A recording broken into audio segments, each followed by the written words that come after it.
गृह मंत्री नरोत्तम मिश्रा ने कांग्रेस पर निशाना साधते हुए कहा है कि इस पार्टी के नेताओं की फितरत में झूठ बोलना है। पूर्व मुख्यमंत्री कमलनाथ पर तंज कसते हुए नरोत्तम मिश्रा ने कहा कि वे कहते थे कि 15 अगस्त को झंडा बंदन किया जाएगा। कहते थे विधायक दल की बैठक सीएम हाउस में होगी।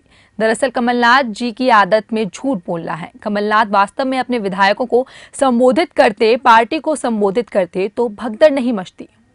अब क्या कह सकते हैं, मैं इतने वरिष्ठ हैं, कोई ये तो कह नहीं सकता कि खींच मिटाने वाली बात है।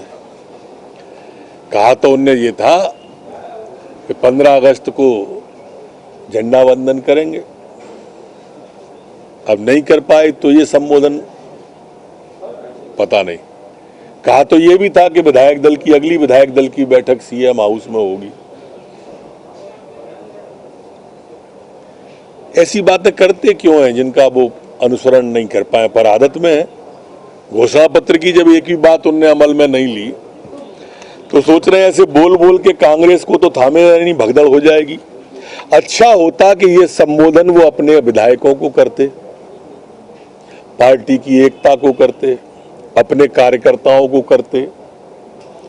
कार्य और पार्टी इतनी ज्यादा उनके कार्यकाल में प्रभावित कैसे हो गई, इसलिए कर देते। सर, कांग्रेस ट्वीट कर रही है और ये कह रही है कि मध्य प्रदेश में जब से शिवराज सरकार आई है मिलावट बढ़ गया, मिलावटखोरी बढ़ गई, माफिया राज बढ़ गया। देखिए, उनने तो दोनों ही चीजों में असत्य बोला। बड़ी जोर जोर से बोलते रहे हम माफिया राज को समाप्त कर रहे हैं, और उसको ही जीतू को ही गिरफ्तार नहीं कर पाए थे। वो जो थे भगे थे, क्या नाम है, सोनी जी, उनने नहीं पकड़ा उसे। कहते रहे माफियाओं पे कार्रवाई कर रहे हैं, पकड़ा माननीय शिवराज सिंह की चौहान की सरकार। उनके समय के जितने जिनको उन्होंने माफिया कहा और भागे, पकड़े शिवराज सिंह चौहान, ये नहीं पकड़ पाए। ये हमेशा मैंने कहा ना कि झूठ पर झूठ बोलना और सिर्फ झूठ की राजनीति करना, सिर्फ यही कांग्रेस का सगल है। देश के अंदर भी, प्रदेश के अंदर भी निश्चित रूप से वो अलग अलग स्थानों पर, जैसे पहले भोपाल में बढ़ रहा था, अब भोपाल में कम हो गया है, इंदौर में तेजी से बढ़ा और कम हुआ। वो संक्रमण की विशेषता ही यही है, अलग अलग जगह पे अलग अलग कारण से अलग अलग स्थिति का वो व्यापकता लेता है। लेकिन ये भी सच है कि सरकार मुस्तैदी से हर जगह उसे नियंत्रण में लेती है। सरकार की व्यवस्थाएं इतनी समुचित हैं कि आप देखेंगे कि हर व्यवस्था सरकार ने निःशुल्क करके रखी है सब गरीबों के लिए। उनका पारिवारिक पत्नी को संभवतः बताते हैं कैंसर था, अभी प्रथम जानकारी ही आई है, स्पष्ट नहीं आई है, पर था। इसके कारण से वो काफ़ी डिप्रेशन में थे। बस और वो क्या करेंगे अभी, और आप लोग स्थान दोगे तो यही करेंगे। जन आंदोलन करने की स्थिति तो कांग्रेस की है नहीं ना, कार्यकर्ता तो बचे ही नहीं है, नेता नेता है, यही कर सकते हैं।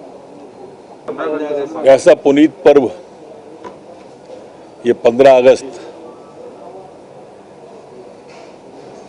के हर भारतवासी का माथा ऊंचा हो जाता है, सीना गर्व से चौड़ा हो जाता है। इस दिन की बहुत बहुत शुभकामना है। हम इसी तरह गौरवान्वित जो शहीदों ने किया, उन शहीदों के चरणों में नमन। मुख्यमंत्री जी का सोच यही था कि जब हमने सभी जगह पर धार्मिक, राजनीतिक, सामाजिक आयोजनों पर प्रतिबंध किया है, तो फिर 15 अगस्त के जलसे जिलों के अंदर बड़े बड़े न हो। जहां भी कार्यक्रम झंडा वंदन का सभी जगह पर होगा, पर जो केंद्र की गाइडलाइन है उसके अनुरूप होगा। संख्या जो निर्धारित है उस संख्या के अनुरूप होगा। केंद्र में जिस तरह से प्रधानमंत्री संबोधित करते हैं और सभी मंत्री वहां रहते हैं, इसलिए सभी मंत्रियों को, प्रभारी मंत्रियों को यहीं पर